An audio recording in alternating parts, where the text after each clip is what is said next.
Uma coisa curiosa, Luciano, é que o Lula se mantém ali como uma espécie de rei do Nordeste, né? Tem 33 pontos de vantagem sobre o Bolsonaro entre os eleitores nordestinos. E a campanha do Bolsonaro, que tinha decidido focalizar os seus esforços, direcionar os seus esforços para o Sudeste, continua nos três estados mais populosos da região, São Paulo, Minas e Rio, 12 pontos atrás do Lula, né, pela conta do Datafolha.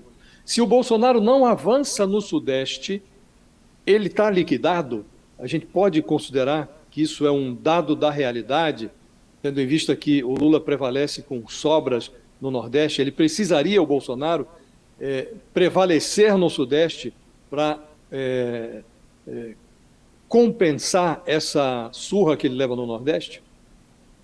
Porque em 2018, né, Bolsonaro ganhou, né, nos três estados do Sudeste, né?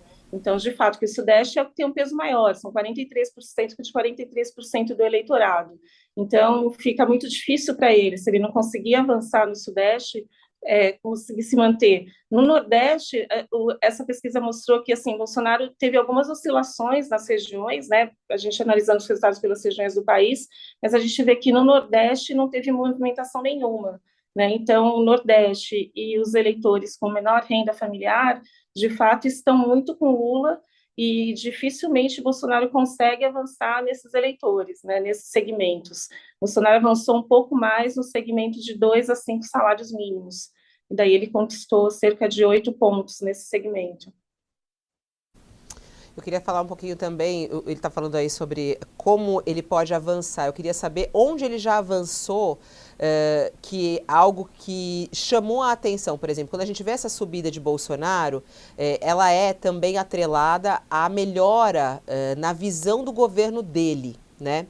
Coloca na tela até aqui para mim, por favor, David e Luiz, para a gente ver aqui, ó, o governo Bolsonaro aprovado e reprovado, né? A gente vê no vermelho o ruim e péssimo, que nesse momento 43%, ele é alto, né, lidera. No entanto, o azul, que é esse que a gente já viu, que estava um pouco mais acima, desceu bastante ali e agora volta a subir, que é a boca do jacaré que todo mundo comenta, 30% ótimo e bom. Então, a gente vê ali uma queda do ruim e péssimo e uma alta de ótimo e bom. E eu queria saber, dentro dessa avaliação do governo Bolsonaro, de bom ou ruim, é possível saber quais regiões estão vendo que ele está melhor, ou os segmentos, os evangélicos, ou os mais jovens, ou as mulheres ou os homens, como que a gente pode interpretar esse bom e ruim e essa melhora no desempenho dele? Então, essa melhora se deu nos segmentos também, onde ele conseguiu conquistar mais votos, né? Onde também teve uma melhora ali da intenção de votos dele. Então, por exemplo, nesse segmento de 2 a 5 salários mínimos, que ele ganhou 7 pontos percentuais, ele era avaliado como ótimo ou bom por 30% nesse segmento, e agora ele tem 37% de aprovação. Também teve oscilação positiva em todas as regiões, com exceção do Nordeste, né, assim como na intenção de voto. Entre os eleitores evangélicos, também Bolsonaro conseguiu melhorar a sua avaliação. Aí ele melhorou 7 pontos, foi de 37% para 43% de ótimo bom. E também a gente observa entre aqueles que recebem, ou tem alguém na casa que recebe o Auxílio Brasil, também a gente observa uma melhora aí na avaliação do presidente, que era 19% de ótimo bom, e agora são 27%. Então, ele nesses segmentos, de fato, ele está conseguindo conquistar alguns pontos, mas são segmentos, né, que não são, por exemplo, de 2 a 5 salários mínimos, são 34% da população, né? Então, ainda não é a maioria, são segmentos, não são expressivos, são importantes, mas ainda a maioria ainda está com o ex-presidente Lula, né? Agora, me explica uma coisa, Luciana.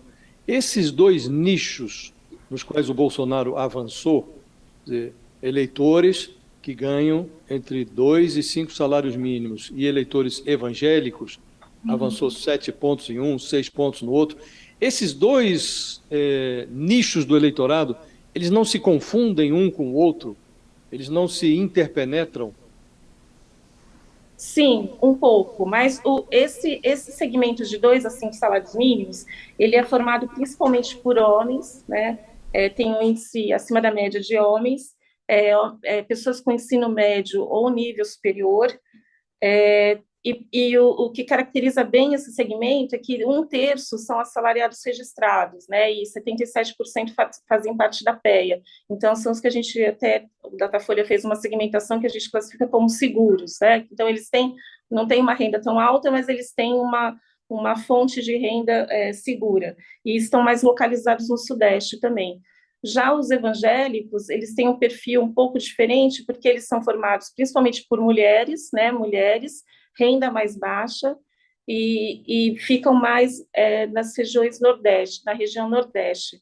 E a gente também vê que entre as mulheres, por exemplo, entre as mulheres evangélicas, que representam, os evangélicos representam cerca de 25% do eleitorado, né, e as mulheres evangélicas representam 15%, Bolsonaro conseguiu melhorar em relação à pesquisa anterior também, né, ele tinha cerca de 39% nesse segmento, e agora ele já tem 46%. Então, isso pode já ser o início, talvez, de uma resposta dessa ofensiva que se tem feito, né, em relação à religião na campanha.